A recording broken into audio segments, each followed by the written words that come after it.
Hello everyone, good morning and welcome back to my channel Jhuma vlogs. তোমরা সবাই কেমন আছো? আশা করি সবাই ভালোই আছো। আজ তোমাদের ভালোবাসায় আমিও ভালো আছি। ঘুম থেকে উঠেই আশিবাসি কাজ সেরে নিয়ে ঠাকুর ঘরে চলে এলাম, কারণ আজকে হচ্ছে হনুমান পঞ্চমী। গত সপ্তাহে রামনবমী ছিল, তো তার পরের সপ্তাহের যে মঙ্গলবার পরে সেই বারটাতে হয় হনুমান পঞ্চমী, মানে হনুমানের জন্ম। তো যারা যারা হনুমান পুজো করো তারা অবশ্যই তো আজকের দিনটা উপোস করছো, আমিও করেছি। আগের দিনে রামনবমীর পুজোটা আমি করতে পেরেছিলাম না, আর আমার দিদিভাইরা গেছিলো মন্দিরে, বাট আমি যাইনি। তাই এই সপ্তাহে আমরা সবাই মিলেই আবারও যাচ্ছি কল্যাণীর মন্দিরে, যে এনএম হসপিটালের সামনে যে মন্দিরটা আছে সেখানে। আমি এই ফার্স্ট টাইমই ওই মন্দিরে যাব, আর এর আগে কখনো যাইনি। আমার ভাগনা বউ যে পিঙ্কি, ও যায় মাঝে মাঝে পুজো দিতে। হনুমান ঠাকুরের কোনো স্পেশাল পুজোর দিনগুলিতে আমি হনুমানজিকে অশ্বত্থ পাতার মালা পরিয়ে থাকি। আমি আমার ঘরের ঠাকুরটা ছোটো, তাই 11টা পাতা দিয়ে পরিয়েছি, আর মন্দিরে নিয়ে যাচ্ছি যেই পাতার মালাটা, সেটা আমি 51টা পাতা দিয়েই গেঁথেছি। তো হনুমানজি খুব খুশি হন অশ্বত্থ পাতার মালা আর তুলসী পাতার মালা পরালে। আমি তুলসী পাতা দিয়েও সুন্দর করে একটা মালা গেঁথেছি। এদিকে আমার ঘরের ঠাকুরটা পুজো দিয়ে নিচ্ছি। তারপর গেরুয়া সিঁদুর উনি ভীষণ পছন্দ করেন, তাই বেশি করে দিয়ে নিলাম। এটা ঘিয়ের বাতি দিয়ে আরতি করার পর আমি চামেলির তেলের, এই বাতিটা হচ্ছে চামেলির তেল ভীষণ পছন্দ করেন বজরংবলী, তাই ওনাকে চামেলির তেলের প্রদীপ জ্বালানো উচিত ওনার সামনে।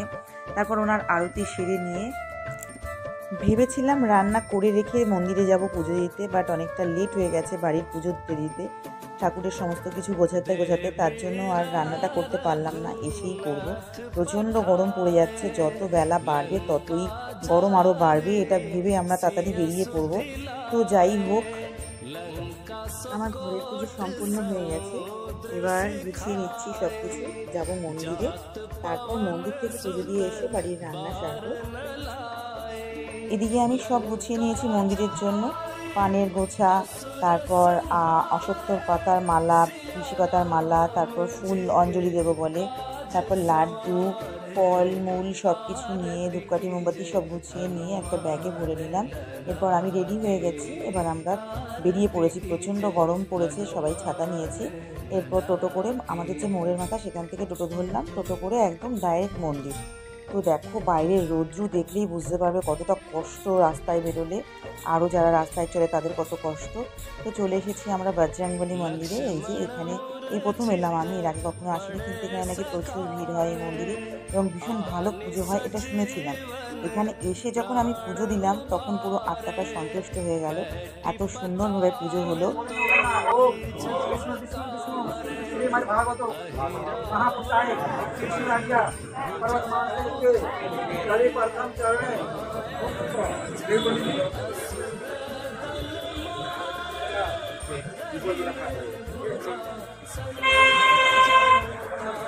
তারপর মন্দিরে পৌঁছেই দেখি এখানে হোম যজ্ঞর জন্য সমস্ত কিছু গুছিয়ে নেওয়া হয়েছে, তো আমরাও পার্টিসিপেট করলাম এই হোম যজ্ঞে।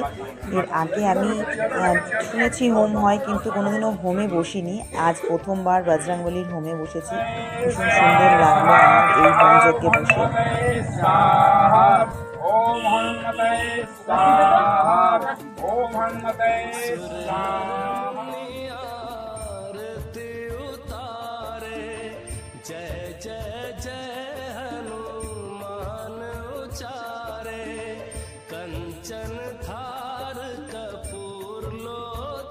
হোমযজ্ঞ সম্পূর্ণ হয়ে যাওয়ার পর মন্দিরের ভেতরে এসে আরও কিছু নিয়ম কানুন ছিল, সেগুলো সব করে নেওয়া হলো।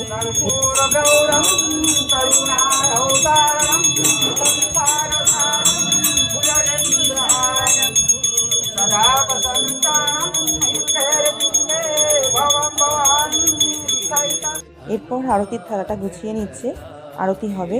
তারপর সবাইকে বললো একটা করে লবঙ্গ প্রদীপে দিতে, তো আমরা সবাই দিয়ে নিলাম।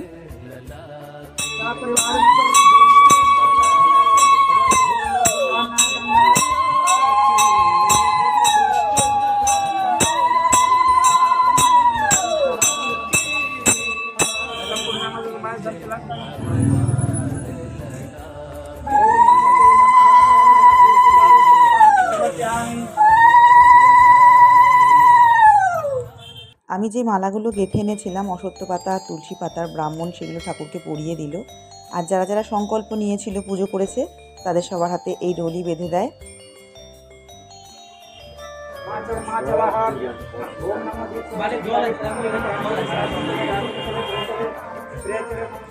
এরপর যেটা হলো, ব্রাহ্মণ বলল ঠাকুরকে তোমার ইচ্ছা মতো শুধু মুখটা বাদ দিয়ে সারা শরীরে সিঁদুর মাখিয়ে দিতে, তারপর সেবা করতে, যার যার ইচ্ছা মতো যে যেমনভাবে সেবা করতে চাও ঠাকুরের করো।